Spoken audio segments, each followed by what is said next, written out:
데이비드 차가 한 7가지 거짓말이 있습니다. 데이비드 차를 왜 다루는가 궁금해 하시는 분이 있는데요. 갑자기 다루는 것은 아닙니다. 제가 데이비드 차를 아주 오래전부터 봤을 때 영적 사기꾼일 수 있다 이렇게 보았기 때문입니다. 그 이유는 예전에 데이비드 차가 책을 쓴 뒤로 계속 제가 이렇게 봤을 때 리플리 증후군 환자일 수 있다 보았기 때문입니다. 데이비드 차가 한 거짓말 7가지를 살펴보면 여러분도 데이비드 차가 보통 사람은 아니구나, 영적으로 사기를 칠 수 있고 많은 사람을 유린할 수 있구나, 이걸 여러분도 아마 생각할 수 있을 겁니다. 그렇게 생각하지 않을 수도 있고요. 물론 더 이상 거짓말을 하지 않을 수 있습니다. 그러나 리플리 증후군은 그렇게 쉽게 고쳐지지 않습니다. 다음과 같은 거짓말을 하는 자가 더 이상 거짓말을 하지 않을지는 여러분이 판단해 보시면 좋겠습니다. 첫째, 학력 위조입니다. 데이비드 차는 자신이 서울대를 나왔다고 했는데요. 학력 위조의 끝판왕입니다. 다른 대학도 아니고 서울대를 들어갔다. 보통 대범한 자가 아니죠. 둘째, 해명 입장문에 연출로 키스씬을 찍은 것인데 입술은 닿지 않았다. 이는 마치 술은 마셨는데 전혀 1도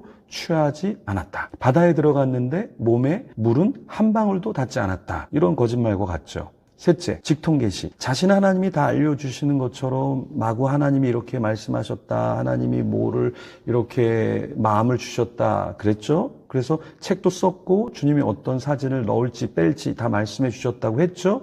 나중에 표절로 드러났죠. 책 출간이 중단되었습니다. 보통 거짓말이 아닙니다. 남의 내용을 그대로 가져와서 자기가 쓴 것이냐, 마치 계시를 받아서 썼다고, 목차도 예수님이 알려주셨다 이렇게 얘기했는데 다 거짓말이었죠. 게다가 폴리가 어떤 존재인지 파악하려고 몸 파는 것도 가자고 자신이 얘기했다 이렇게 얘기했는데요. 아니, 수없는 직통계시를 받는 사람이 폴리를 만났을 때 혹 그 이후에는 전혀 직통계시가 없었나요? 아니면 그 이전의 직통계시도 다 하나님에게 온 것이 아닌 다른 곳에서 온 것이었나요? 네 번째, 세습 안 한다고 이야기했는데요. 이미 하지 않았나요? 지금 캄 운영을 누가 하고 있나요? 자신이 주식으로 횡령 조사 받을 때 누가 캄을 대신 맡아서 해달라고 넘겼나요? 세습이란 자신의 직계 가족에게 넘기는 것을 세습이라고 하는데 이미 가족에게 넘긴 것은 아닌가요? 동생에게 넘기고 하와이에 갔던 것은 아니었나요? 동생이 함께하고 있으면서 세습에 관해서 피해가려고 해서는 안 되는 것이죠.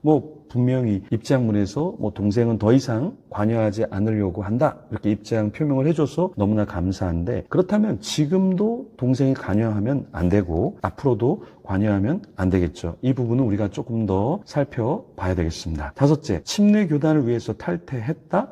그럼 사건 사고 터지기 전에 일찍 안 들어갔어야 하는데 침례 교단을 위해서 먼저 나왔다? 왜 꾸역꾸역 들어가서는 조사와 징계위원회가 구성될 때 빠져나왔을까요? 이것은 누구를 위한 것일까요? 이것도 거짓말이 아닐까요? 침례 교단을 위한 것이다? 그런데 이게 자기를 위해서 그런 건 아닌가요?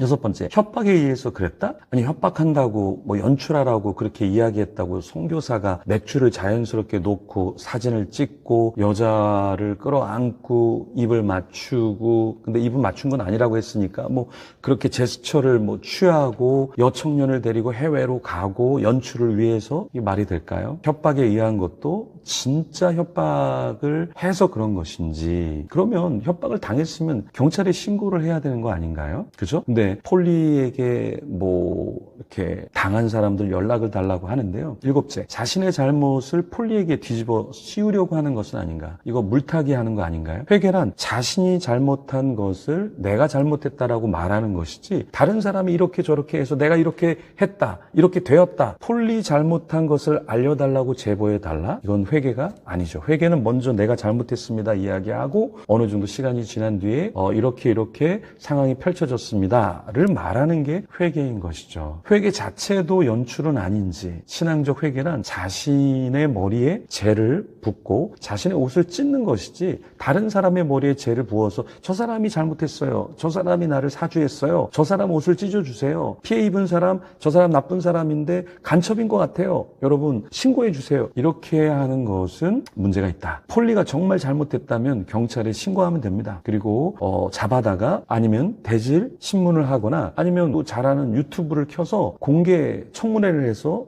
같이 얘기를 해보고 같이 카톡을 서로 열어서 똑같이 주고받은 내용인지를 서로 이야기하면 되지 않을까요? 왜 이렇게 카톡이 조작됐다, 뭐 저 사람이 저렇게 한 것이다, 이렇게 왜 그럴까요? 여러분은 데이비드 차가 순수하게 회개 절차를 밟고 있다고, 정말 직통 계시를 받고 있다고 여전히 믿나요?